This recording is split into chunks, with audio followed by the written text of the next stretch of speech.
दोस्तों, आज की कहानी है तुम रात को मायके में नहीं रुक सकती। कहानी पसंद आए तो कहानी को लाइक और चैनल को सब्सक्राइब जरूर करें।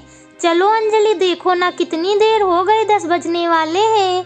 अनय घड़ी की ओर देखकर बोला, मम्मी पापा सो जाएंगे तो गेट खुलने में भी दिक्कत होगी। सुनते ही अंजलि का चेहरा उतर गया।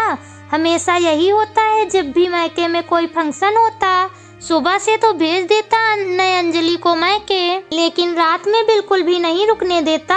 बड़ा परिवार, चाचा ताऊ सबके बेटे बेटियां और खुद की भी दोनों बहनें सब इकट्ठा होते और साथ ही चार पांच भाभियां भी।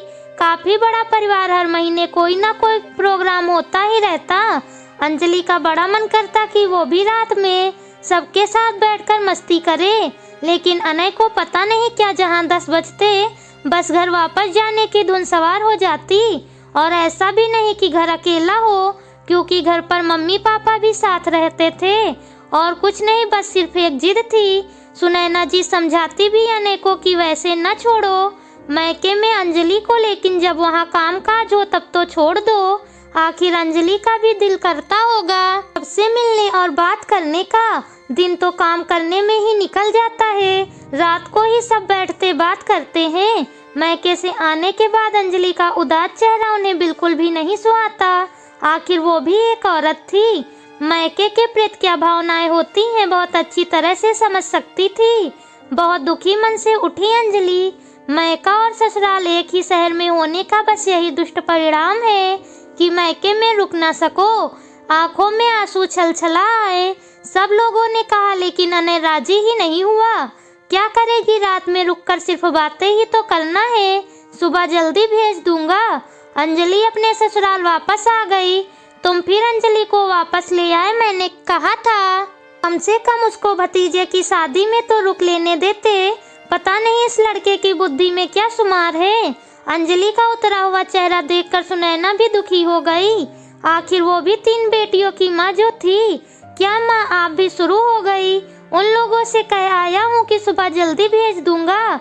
अंजलि की शादी को अभी 2 साल ही हुए थे और वह इन 2 सालों में सिर्फ एक बार अपने पग फेरे में ही रुकी थी।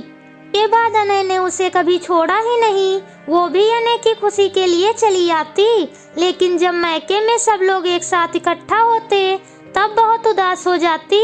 इस बार जब अनय की शादी की सालगिरह पड़ी तो सुनैना ने तीनों बेटियों को बुलाया और उन लोगों के साथ मिलकर एक प्लान बनाया।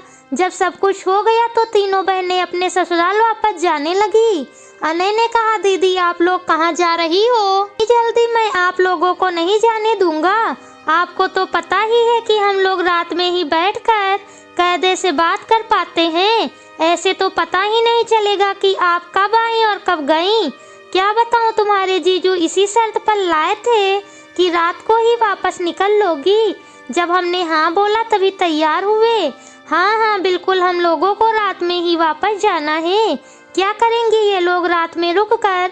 तुम्हारा कार्यक्रम तो अच्छी तरह से हो गया ना? तीनों जीजू भी पीछे से बोले। जीजू, ऐसे तो बिल्कुल भी नहीं अच्छा लगेगा। कहीं बहन बेटियां इस तरह रात में वापस होती हैं? क्यों, तुम भी तो किसी की बेटी को रात में ही बुला लाते हो, उसको उसके मायके में नहीं रुकने देते। उसके भी तो मायके वालों को बुरा लगता होगा। कैसे उदास चेहरा लेकर बेचारी वापस आती है। मुझको भी देखकर बुरा लगता है। अभी जब तक बच्चे नहीं है तब तक ही रुक लेगी। एक बार जब जिम्मेदारियों का बोझ पड़ जाएगा तब वो खुद ही नहीं रुकेगी।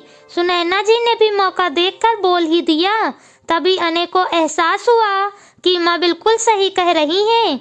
सचमुच उन लोगों को मेरी जरा सी जिद कितनी बुरी लगती होगी, जैसे मुझे बुरी लग रही है। आखिर अंजलि की शादी को अभी दिन ही कितने हुए हैं। जब अपने पर पड़ी तो मुझे समझ आया। अनय बोला, अच्छा माँ, अब मैं समझा। ये सब आपका बनाया प्लान था मुझे समझाने के लिए, लेकिन दीदी लोगों के इस तरह जाने से मुझे सचमुच बहुत बुरा लग रहा था। अंजलि, मुझे माफ कर दो। अब से तुम जब भी चाहो अपने मायके में रुक सकती हो। मैं तुम्हारे साथ जबरदस्ती नहीं करूँगा। अंजलि सुनैना जी के पैर छूते हुए बोली, धन्यवाद मम्मी जी। सुनैना ने अंजलि को उठाकर गले लगा लिया। बेटा, इसमें धन्यवाद की कोई बात नहीं। आखिर मैं भी 3 बेटियों के साथ साथ अब तुम्हारी माँ भी हूँ, और बहू की खुशी मैं नहीं सोचूंगी तो और कौन सोचेगा। भी तीनों बहनों ने हंसते हुए अपने अपने बैग वापस लाकर रख दिए और खिलखिलाती हुई अंदर वापस आ गईं, क्योंकि वो लोग तो वापस जा ही नहीं रही थी। ये तो सिर्फ अनय को इस सबक सिखाने का प्लान था। अब सब साथ बैठकर रात में खूब बातें की और अंजलि भी ऐसी सास और ननद पाकर बहुत खुश थी। Please subscribe channel.